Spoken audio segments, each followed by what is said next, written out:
2 in the morning. My phone lights up the dark. Dad's name on the screen. We hadn't spoken in 3 years. I let it ring once, twice. Then I answered. You need to fix what your sister broke. His voice was shaking, panicked in a way I'd never heard before. The Alderson contract. $8 million. They walked. $8 million.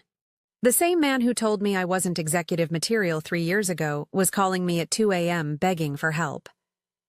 The same man who handed our family manufacturing company to my sister, who had zero operational experience, was now asking me to clean up her mess. I didn't say yes. I didn't say no. I just asked one question. Why would I save the company you gave to someone else? Silence on the other end. Then he said the words that changed everything. Because if you don't, we lose it all. I had 3 years of receipts in a folder on my desktop labeled just in case. I never thought I'd actually use them. Where are you watching from, and what time is it there? Drop it in the comments. And hit like if you've ever been someone's backup plan. Let me take you back to the day he made his choice. 3 years earlier. The boardroom at Hammond Manufacturing. 22 people around the table. Department heads. Outside advisors. My father at the head. And me, sitting 3 seats down with a binder I'd worked on for 6 months. Dad stood up and cleared his throat. I'm stepping back. It's time for the next generation to lead. I'd earned this. MBA from a top 10 program. 8 years in operations, working every role from floor supervisor to VP. I'd turned around our worst performing division and brought it to profitability in 18 months. I had a 5-year plan in that binder. Cost optimization, new automation capabilities, client diversification. Everything we needed to stop the slow decline we'd been in since 2016. Dad looked right past me. I'm naming my daughter Sarah as Chief Executive Officer. Sarah smiled. She'd been with the company for 2 years. Marketing and events. Charismatic. Great with donors and press. Zero operational experience. She'd never read a P&L. Never managed a contract. Never been on the floor when a line went down at 3 a.m. and we had a delivery in 6 hours. But she was Dad's favorite. Always had been. I didn't make a scene. I shook her hand. Congratulated her in front of everyone. Then I went home and updated my resume. 3 months later, I joined Peterson Industrial, our biggest competitor. I worked under their COO, a woman named Claire who actually listened when I talked about process gaps and risk. I rebuilt my reputation one project at a time, and I saved everything. Every email I'd sent Dad that went unanswered. Every strategy deck he'd never opened. Every financial projection he'd dismissed as too cautious. I'm a documenter. It saved me before. I didn't know it would save me again. 3 years passed. I made VP of Strategy at Peterson. I stopped checking Hammond's quarterly reports. I thought I'd moved on. Then my phone lit up at 2 a.m. The penalty clause is $1.2 million. Dad's voice was hoarse. We need you back, temporarily, just until we stabilize. I sat up in bed, turned on the lamp. What exactly did Sarah promise Alderson? He hesitated. Capabilities we don't currently have in place. Meaning she lied. She was optimistic. I let the silence sit. Then my phone buzzed. A text from Sarah. Dad's being dramatic. Just come in tomorrow, smooth things over with your contacts, then you can go. No big deal. No apology. No acknowledgement that she'd frozen me out for 3 years. Just an assumption that I'd show up and fix her mess. I typed back. What's the total exposure? Just Alderson or are there others? 3 dots. Then nothing. I called Dad back. How bad is it? Alderson was our second largest contract. If we lose one more mid-size client, we trigger a covenant on our credit line. The bank can call the loan. My stomach dropped. This wasn't one mistake. This was systemic. Why didn't you call me 6 months ago? Sarah said she had it under control. Of course she did. Another text from Sarah. You're still family. You owe us this. If you don't help and the company folds, that's on you. I read it twice. She was already building the narrative. If I said no, I was the villain who let the family business die. If I said yes, I'd be her free consultant with no authority and no credit. I closed my laptop. I'll come in tomorrow, but I'm not making any promises. Dad exhaled. Thank you. I hung up. I didn't do it for him. I needed to see the damage for myself. The parking lot was half empty. It used to be full by 8 a.m. I walked through the front doors for the first time in 3 years. The receptionist didn't recognize me. I didn't blame her. She was new. Sarah's office was in the corner. The one that used to be Dad's, pristine desk. Motivational posters. A bookshelf full of business bestsellers that still had their dust jackets. No operational binders. No production schedules. No client files. She handed me a folder. Here's everything on Alderson. I sat down and opened it. It was a mess. Missing compliance certifications. Delivery timelines pushed twice. Penalty clauses stacking on top of each other. What happened to the quality checkpoints? Sarah shrugged. We streamlined the process. You skipped steps. We were moving fast. I kept reading. 2 other mid-sized clients were on the edge. Same pattern, overpromises, under-delivery. Blame shifted to supply chain delays and vendor issues. None of it was vendor issues. It was leadership. Dad pulled me into the hallway. If we lose one more contract, the bank calls the loan. We have 30 days. I looked back at Sarah's office. She was on her phone, smiling. I felt the weight of it. Maybe I should help. Maybe blood mattered more than pride. Then I opened my email on my phone. I scrolled to a folder I hadn't touched in 3 years. Every forecast I'd built, every risk I'd flagged, every warning I'd sent that Dad had ignored. All of it had come true. I thought I'd lost my chance to prove I was right. Then I saw a new message. Subject line, you should see this. The email was from Marcus. He'd been a project manager when I was there. Still was. 1 sentence. You should see this. Thought you'd want to know. Attached was an internal memo. 6 months old. From Sarah to the leadership team. Subject, Alderson engagement, stretch goals. I opened it. My hands went cold. She had pitched Alderson the exact capabilities I'd proposed 3 years ago. Custom automation, real-time supply chain integration, predictive maintenance systems. The same plan Dad had called too risky and shelved. But Sarah hadn't built any of it. She'd just promised it. One line stood out. We'll adapt our legacy model post-contract. Confidence wins deals. She sold them a lie, and she signed the family name to it. I scrolled down. There was more. An internal note to the operations team. We'll figure out the technical side after we close. For now, focus on relationship and optimism. No R&D, no new hires. No infrastructure. Just a signature and hope. I pulled up my original pitch deck from 3 years ago, side by side. Every capability Sarah had promised Alderson was on page 4 of my plan. The plan Dad rejected. The plan that could have made us $8 million if we'd started building it in 2020. Instead, Sarah had promised it without the work. And when she couldn't deliver, Alderson walked. I screenshotted everything. That's when I knew this wasn't about saving the company. It was about saving her reputation. And I had more. Sarah called a family dinner that night. Dad, me, her. She ordered wine like nothing was wrong. Then she started talking.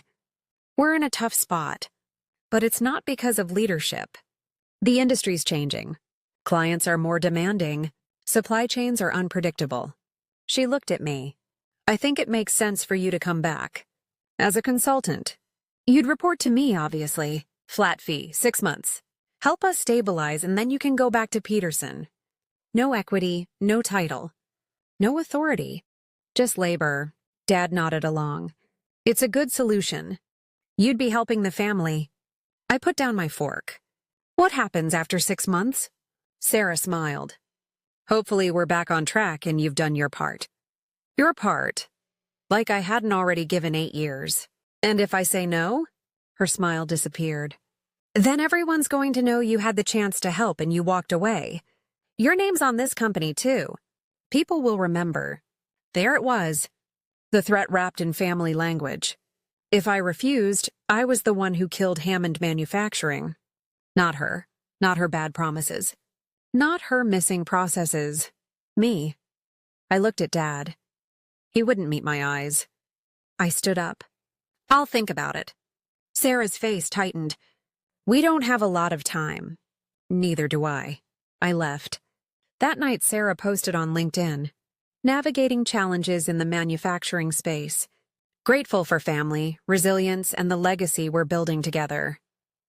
The comments poured in, supportive, inspirational. Not one word about Alderson. Not one word about the $8 million she'd lost. Just spin. I opened my laptop.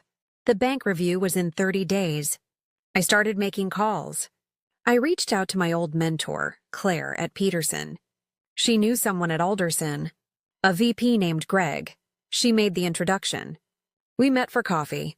Off the record. Greg was careful at first, professional.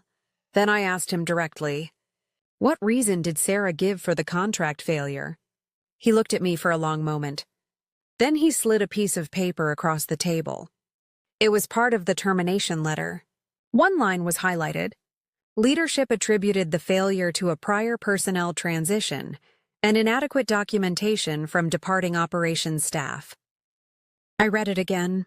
She'd blamed me. I looked up. I left 3 years before she took the Alderson contract. Greg nodded. We know. That's why we pulled out. The timeline didn't make sense. When we pressed her on it, she couldn't give us straight answers. He pulled out his phone and forwarded me an email chain. From Sarah to Alderson, 4 months ago. Unfortunately, our former VP of Operations departed without completing transition documentation. We're rebuilding those processes now. I hadn't worked there in 3 years.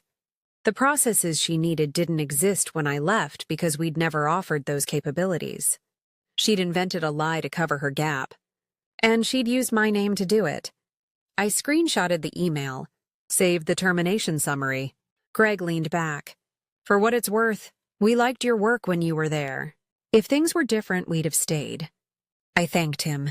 I walked out with everything I needed. She didn't just fail. She threw me under the bus to an $8 million client. Now I knew exactly why. I pulled the corporate filings that night.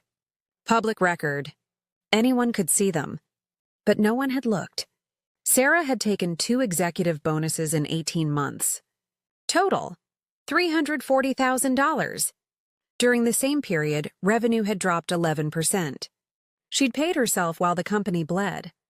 Then I found the personal guarantee. She'd taken out a line of credit, $150,000, secured against company assets. It wasn't for operations. I checked the county records. She'd bought a luxury condo in the city. Down payment matched the credit line perfectly. I went to her LinkedIn. It was a highlight reel, conference panels, founder lifestyle photos, 30 under 30 pitch events. She wasn't running a company. She was building a personal brand. The business was the prop. She needed Hammond to look successful long enough to sell it or use it as a launch pad for something else. Losing Alderson shattered the illusion. The revenue drop became impossible to hide. The credit covenant put her on a deadline. She didn't call me because she wanted help. She called me because she needed a scapegoat or a savior. Either way, I'd take the blame or do the work while she kept the title. I sat back.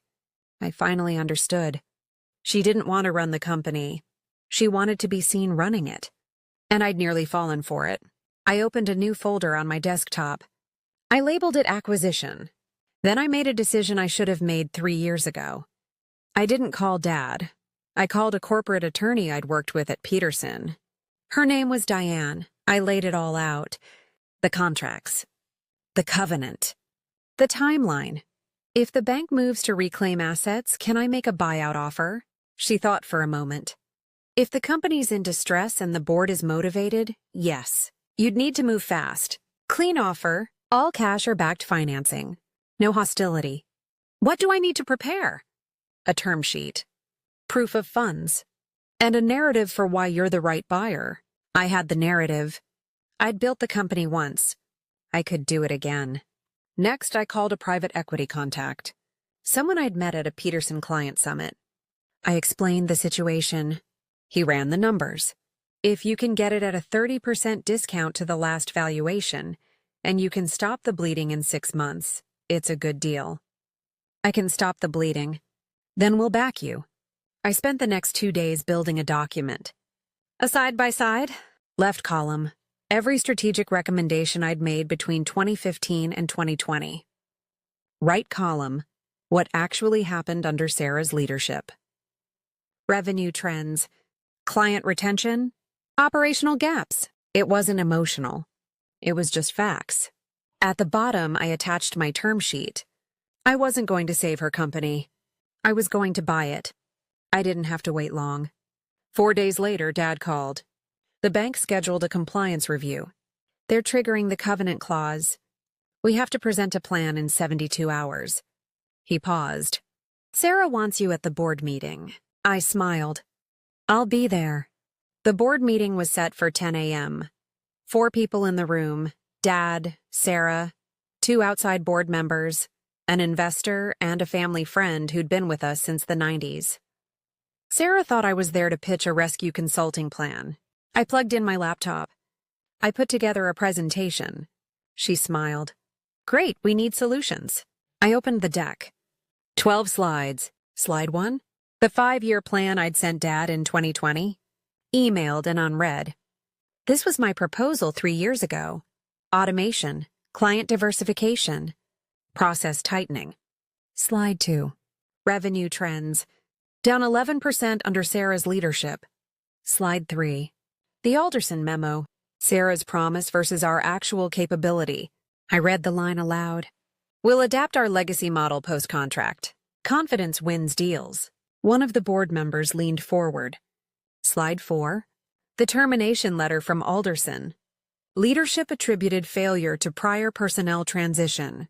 I looked at Sarah. I left 3 years before you signed Alderson. There was no personnel transition. Her face went pale. Slide 5. Executive compensation. $340,000 in bonuses while revenue dropped. Slide 6. The personal credit line. Secured against company assets. Used for a luxury condo purchase. Sarah tried to interrupt. This is a family business, not a transaction. I didn't stop. Slide 7. 3 other clients on the edge. Same pattern. Overpromise. Underdeliver. Slide 8. The covenant breach notice from the bank. Slide 9. A side-by-side. My rejected plans versus actual results. Slide 10. A solution. I looked at the board. I'm prepared to acquire Hammond Manufacturing. 30% discount to last valuation. I'll assume all liabilities. Retain all non-executive staff. Install a professional COO. And stabilize operations within 6 months. Silence. Dad stared at me. Sarah found her voice. You can't be serious. I slid the term sheet across the table. I'm offering a solution. You're welcome to counter. The 2 outside board members looked at each other. One of them spoke. We'd like a recess. 90 minutes later, they came back. We accept the term sheet pending due diligence. Sarah stood up. Dad, you're letting them steal this from me. Dad's voice was quiet. No one stole anything. She looked at me, then at him. Then she walked out. 2 days later, she sent a resignation letter. No transition, no advisory role, just gone. I signed the term sheet on a Friday, witnessed and dated. I walked out owning the company I'd built twice. Due diligence took 60 days. I brought in an independent auditor, reviewed every contract, every liability, every process gap. It was worse than I thought, but it was fixable. I closed the acquisition on a Tuesday in November. Paid in full. Clean transfer. I didn't take the CEO office. I brought in Claire, my old mentor from Peterson, as Chief Operating Officer. She ran day-to-day. I stayed VP of Strategy. We renamed the firm. Kept Hammond in the name out of respect for the people who'd built it, but added industries to signal the new chapter. First 90 days, we did 3 things. 1. Rebuilt the client communication process. No more overpromises. 2. Hired 2 operations leads and an automation consultant. We started building the capabilities Sarah had promised but never funded. 3. Reached back out to the at-risk clients with an honest message. New leadership, clear timelines, and a plan. 1 of them stayed. 2 others agreed to smaller pilot projects. 6 months in, we signed 2 new mid-6-figure contracts. And Greg, the VP from Alderson, agreed to an exploratory meeting for a future project. Smaller scope. Proof of concept. We earned it back 1 conversation at a time. Sarah started a consulting brand on LinkedIn. Leadership coaching. Founder mindset. Personal branding for executives. She never mentioned Hammond. Never acknowledged the transition. Just pivoted to a new narrative. I didn't follow her. Didn't comment. Didn't engage. She built her story. I built a business. Dad retired fully. Signed over his remaining board seat. Moved to a smaller place outside the city. He sent me 1 text 3 months after the acquisition. "I'm sorry I didn't listen," I replied. "I forgive you, but I'm not forgetting. We don't talk much. Maybe twice a year? We're not estranged. We're just boundaried." He made his choice. I made mine. I started something else too. A scholarship fund for first-generation business students. Not the Hammond name, Claire's name. The mentor who actually believed in me. First cohort, 12 students. Full ride to a local state school's operations program. I met them last month, hungry, smart, ready to work. They remind me of who I was at 23. Before the boardroom. Before the betrayal. When I still thought hard work and loyalty were enough. Now I know better. Loyalty without respect is just unpaid labor. You can't control who believes in you, but you can control the receipts you keep and the boundaries you set. Hammond Industries is stable now, profitable, growing carefully. I'm proud of it.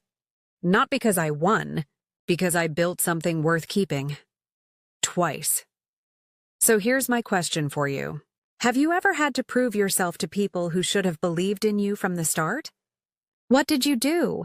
Drop it in the comments. I read them. And if you want more stories about boundaries, receipts, and quiet wins, hit subscribe. I'll see you in the next one. This story is a fictionalized dramatization and is not legal or financial advice.